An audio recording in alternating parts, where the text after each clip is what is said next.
వ్యక్తిగతంగా హాజరై వివరణ ఇవ్వాలంటూ హైడ్రా కమిషనర్ రంగనాథ్తో పాటుగా అమీన్పూర్ ఎంఆర్ఓ కూడా హైకోర్టు ఆదేశించింది. ఈరోజు తాజాగా తెలంగాణ హైకోర్టు ముందుకి ఏవి రంగనాథ్ వెళ్ళబోతున్నారంటే తప్పక వెళ్లాల్సిన పరిస్థితి ఎదురైంది. కూల్చివేతలపైన వివరణ ఇవ్వాలంటూ హైడ్రా కమిషనర్కి ఇప్పటికే ఆదేశం జారీ చేసిన విషయం అందరికీ తెలిసిందే. అయితే కోర్టు ముందుకు రావాలని హైకోర్టు ఆదేశించడంతో పెండింగ్లో ఉన్న భవనాన్ని కూల్చివేయడం పైన న్యాయస్థానం అభ్యంతరం వ్యక్తం చేసింది. ఇటీవల అమీన్పూర్లో భవనాన్ని కూల్చివేసిన హైడ్రాకు సంబంధించిన విషయం చూసాం. సో దాని విషయంలో హైకోర్టు రంగనాథ్ని వ్యక్తిగతంగా హాజరు వివరణ ఇవ్వాల్సిందిగా ఆదేశించింది. మరి ఈ నేపథ్యంలో రంగనాథ్ వెళ్తారా లేదా, తప్పకుండా వీలు కాకపోయినట్టయితే ఆన్లైన్ ద్వారా అయినా సరే హాజరు కావాల్సిందే అంటూ హైకోర్టు ఆదేశించిన నేపథ్యంలో రంగనాథ్ ఏం చేయబోతున్నారనే దానిపైన ప్రస్తుతం ఉత్కంఠ కొనసాగుతోంది. అమీన్పూర్ పరిధిలోని కృష్ణారెడ్డిపేటకు సంబంధించిన గ్రామ పంచాయతీ దగ్గర సర్వే నెంబర్ 164లో గల 3 భవనాల్ని కూల్చివేసింది హైడ్రా.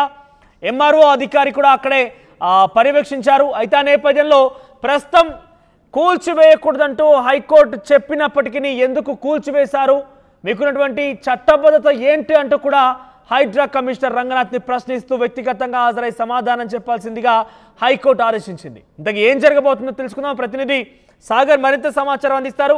ఎస్ సాగర్, రంగనాథ్ వెళ్లే అవకాశం ఉందా? హైకోర్టులో వ్యక్తిగతంగా వెళ్లి ఈ అమీన్పూర్ కూల్చివేతలు కావచ్చు, పలుమార్లు చట్టబద్ధ విషయంలో హైకోర్టు ప్రశ్నించింది. ఇట్టి విషయాలపైన ఆయన క్లారిటీ ఇచ్చే అవకాశం కనబడుతోందా? ఎస్ మనోజ్, ఈ నెల 23వ తేదీన అమీన్పూర్ మున్సిపాలిటీ పరిధిలో ఉన్నటువంటి కృష్ణారెడ్డిపేటకు సంబంధించినటువంటి ప్రభుత్వ స్థలంలో సర్వే నెంబర్ 164లో 3 భారీ అంతస్తులను హైడ్రా అధికారులు స్థానిక రెవెన్యూ మున్సిపల్ అధికారుల సమక్షంలో పూర్తిగా నేలమట్టం చేశారు. క్షణాల్లోనే పూర్తిగా నేలమట్టం చేసిన పరిస్థితి ఉంది. ఈ నేపథ్యంలో ఆ భవనాల్లో ఉన్నటువంటి చిల్డ్రన్ హాస్పిటల్ కి సంబంధించినటువంటి గణేష్ కన్స్ట్రక్షన్ కోర్టు కేసులో పెండింగ్ ఉండగా కూల్చివేశారు హైడ్రా అధికారులు అంటూ హైకోర్టును ఆశ్రయించారు. ఈ నేపథ్యంలో హైకోర్టు పెండింగ్ కేసులో ఉన్న భవనాన్ని ఎలా కూలుస్తారంటూ ఆగ్రహం వ్యక్తం చేసింది హైడ్రా పైన.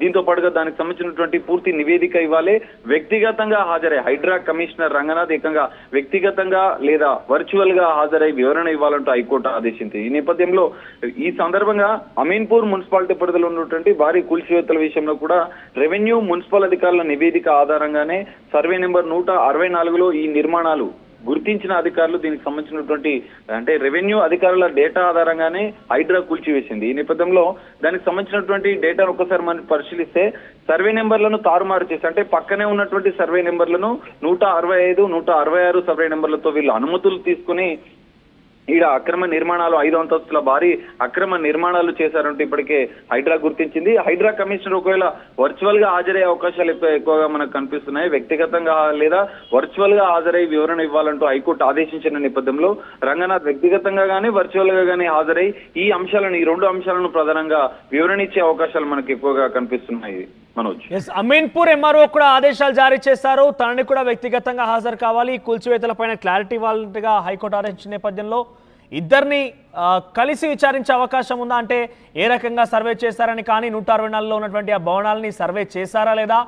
వారంతా కూడా 165, 166లో పర్మిషన్ తీసుకున్నామంటూ చెప్తున్నారు. వాళ్ళ పర్మిషన్స్ ఉన్న చోటే నివాసం అక్కడ బిల్డింగ్ ఏర్పాటు చేసామంటగా వాళ్ళు చెప్తున్నారు. కాబట్టి ఇంతకీ ఏ రకంగా విచారణ ఉండబోతోంది? ఇద్దరిని కలిసి విచారిస్తారా? ఎస్ మనోజ్, ఖచ్చితంగా అంటే వర్చువల్ గా హాజరైతే ఇద్దరిని కలిసి విచారించే అవకాశం అయితే ఖచ్చితంగా కనిపిస్తుంది.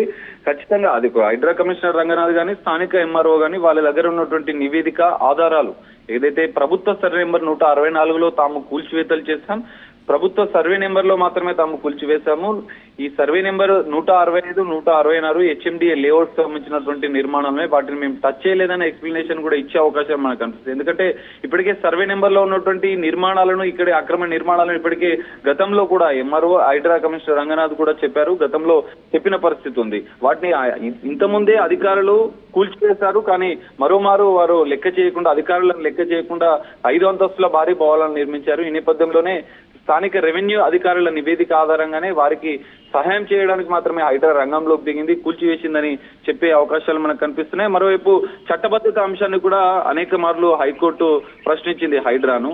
ఈ నేపథ్యంలో కూడా చట్టబద్ధత అంశంతో పాటుగా హైడ్రా జీవో 99 ప్రకారమే, నిబంధనల ప్రకారమే అన్ని డాక్యుమెంట్స్ ను పరిశీలించిన మాత్రమే చర్యలు తీసుకుంటుందని వివరణ ఇచ్చే అవకాశాలు మనకు కనిపిస్తున్నాయి. మనోజ్, సో చట్టబద్ధత విషయంలో రంగనాథ్ హైకోర్టుకి ఎటువంటి విషయాలు చెప్పాయి? కేవలం జీవో ద్వారా మాత్రమే హైడ్రా అనేది ఏర్పాటైంది. అటు రెవెన్యూ ఇరిగేషన్ అధికారుల సంయమనంతో ముందుకెళ్లాల్సి ఉంది. కానీ కొన్నిసార్లు హైడ్రా చాలా దూకుడుగా ప్రదర్శిస్తున్న విషయం మనం చూస్తున్నాం. పెద్ద ఎత్తున వీడియోస్ వైరల్గా మారుతున్నాయి. చాలా ఆవేదన వ్యక్తం చేస్తున్నారు. అట్టి విషయాలపైన చట్టబద్ధత లేకుండా ఏ రకంగా ముందుకు వెళ్తున్నారంటూ రంగనాథ్ని హైకోర్టు క్వశ్చన్ చేస్తే రంగనాథ్ నుంచి ఎటువంటి సమాధానం వచ్చే అవకాశం ఉంది? మనం చెప్పుకోవచ్చు. ఇప్పటికే తాజాగా కేబినెట్ కూడా హైడ్రా చట్టబద్ధత అంశంలో కొన్ని కీలక నిర్ణయాలు తీసుకుంది. సో ఈ నేపథ్యంలో దాంతో పాటుగా హైడ్రా కమిషనర్ రంగనాథ్ పలుమార్లు చెప్పారు, మేము డైరెక్ట్ గా ఇన్వాల్వ్మెంట్ కావడం లేదు. కూల్చివేతల అంశంలో స్థానిక రెవెన్యూ ఇరిగేషన్ మున్సిపల్ అధికారుల సమన్వయంతో వారి యొక్క నివేదికల ఆధారంగానే మేము ముందుకు వెళ్తున్నాం. జీవో 99 యొక్క ప్రతి నిబంధనలను జీవో 99 ప్రకారం మేము ముందుకు వెళ్తున్నామని పలుమార్లు చెప్పిన పరిస్థితి ఉంది. ఈ నేపథ్యంలో హైకోర్టు కూడా ఇదే అంశాన్ని వెల్లడించే అవకాశం ఉంది. ఎందుకంటే ఖచ్చితంగా ప్రభుత్వ స్థలాల్లో ఉందని గుర్తించిన తర్వాతనే ఆ బిల్డింగ్ గతంలో ఉన్నటువంటి ఫోటోలను గత వారం రోజుల క్రితం కూల్చివేతలకు సందర్భంగా కూల్చివేతలు చేసే క్రమంలో ఆ రోజు 2-3 రోజుల ముందు ఆ బిల్డింగ్ల పరిస్థితి ఏ విధంగా ఉంది మనకు రంగనాథ్ కూడా గతంలో వివరించిన పరిస్థితి కనిపిస్తుంది. ఎందుకంటే చిన్నపిల్లల ఆసుపత్రి ఉంది, కమర్షియల్ భవనం, అది అనుమతులు లేకుండా నిర్మించారు. హుటాహుటిన వారం రోజుల్లో దాన్ని ఆక్యుపై చేసే విధంగా వాళ్ళు చర్యలు తీసుకున్నట్లుగా పూర్తి ఆధారాలు సేకరించింది. ఈ నేపథ్యంలో రెవెన్యూ అధికారులు మున్సిపల్ అధికారుల సమక్షంలోనే వారి యొక్క నివేదిక ఆధారంగానే పూర్తి ఆధారాలు తీసుకొని మాత్రమే హైడ్రా చర్యలు తీసుకుందని చెప్పే అవకాశాలు మనకు ఎక్కువ వివరణ ఇచ్చే అవకాశాలు కూడా మనకు కనిపిస్తున్నాయి. మనోజ్ రైట్ సాగర్. సో మొత్తం మీద రోజు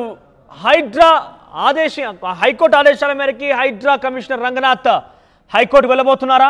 అమీన్పూర్లో జరిగినటువంటి 3 బహుళ అంతస్తుల భవనాల కూల్చివేత సమయంలో తీసుకున్నటువంటి తీరుని వివరించబోతున్నారా? రెవెన్యూ అధికారుల సంయమనంతోనే నేను ముందుకు వెళ్ళానంటే సమాధానం చెప్పబోతున్నారా? అసలు ఏం జరగబోతోంది? హైకోర్టులో జరిగినటువంటి రోజు విచారణకి రంగనాథ్ హాజరవుతారా లేదా? వర్చువల్గానే పర్వాలేదు, హాజరు కావాలంటూ హైకోర్టు ఆదేశించిన నేపథ్యంలో ఆయన వర్చువల్గా హాజరవుతారా, వ్యక్తిగతంగా వెళ్తారా, ఎటువంటి సమాధానం చెప్తారనేది మాత్రం చూడాల్సి ఉంది. పెద్ద ఎత్తున ఉత్కంఠ రేపుతున్న పరిస్థితి కనబడుతోంది. మరి ఏం జరుగుతుందో చూడాలి.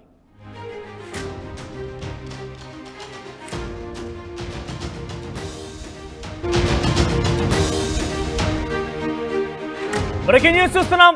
ఇప్పటికే హైకోర్టు నుంచి రంగనాథ్ కి ఆదేశాలు జారీ కావడం చూసాం.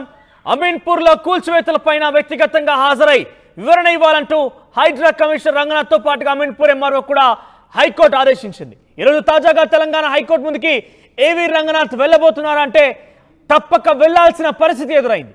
కూల్చివేతలపైన వివరణ ఇవ్వాలంటూ హైడ్రా కమిషనర్కి ఇప్పటికే ఆదేశం జారీ చేసిన విషయం అందరికీ తెలిసిందే. అయితే కోర్టు ముందుకు రావాలని హైకోర్టు ఆదేశించడంతో పెండింగ్ లో ఉన్న భవనాన్ని కూల్చివేయడం పైన న్యాయస్థానం అభ్యంతరం వ్యక్తం చేసింది. ఇటీవల అమీన్పూర్ లో భవనాన్ని కూల్చివేసిన హైడ్రాకు సంబంధించిన విషయం చూసాం. సో దాని విషయంలో హైకోర్టు రంగనాథ్ ని వ్యక్తిగతంగా హాజరు వివరణ ఇవ్వాల్సిందిగా ఆదేశించింది. మరి నేపథ్యంలో రంగనాథ్ వెళ్తారా లేదా? తప్పకుండా వీలు కాకపోయినట్టయితే ఆన్లైన్ ద్వారా అయినా సరే హాజరు కావాల్సిందే అంటూ హైకోర్టు ఆదేశించిన నేపథ్యంలో రంగనాథ్ ఏం చేయబోతున్నారనే దానిపైన ప్రస్తుతం ఉత్కంఠ కొనసాగుతోంది. అమీన్పూర్ పరిధిలోని కృష్ణారెడ్డిపేటకు సంబంధించిన గ్రామ పంచాయతీ దగ్గర సర్వే నెంబర్ 164లో గల 3 భవనాల్ని కూల్చివేసింది హైడ్రా. ఎంఆర్ఓ అధికారి కూడా అక్కడే పర్యవేక్షించారు. అయితే ఆ నేపథ్యంలో ప్రస్తుతం కూల్చివేయకూడదంటూ హైకోర్టు చెప్పినప్పటికీ ఎందుకు కూల్చివేశారు, మీకున్నటువంటి చట్టబద్ధత ఏంటి అంటూ కూడా హైడ్రా కమిషనర్ రంగనాథ్ ని ప్రశ్నిస్తూ వ్యక్తిగతంగా హాజరై సమాధానం చెప్పాల్సిందిగా హైకోర్టు ఆదేశించింది. ఇంతకీ ఏం జరగబోతుందో తెలుసుకుందాం. ప్రతినిధి సాగర్ మరింత సమాచారం అందిస్తారు. ఎస్ సాగర్, రంగనాథ్ వెళ్లే అవకాశం ఉందా?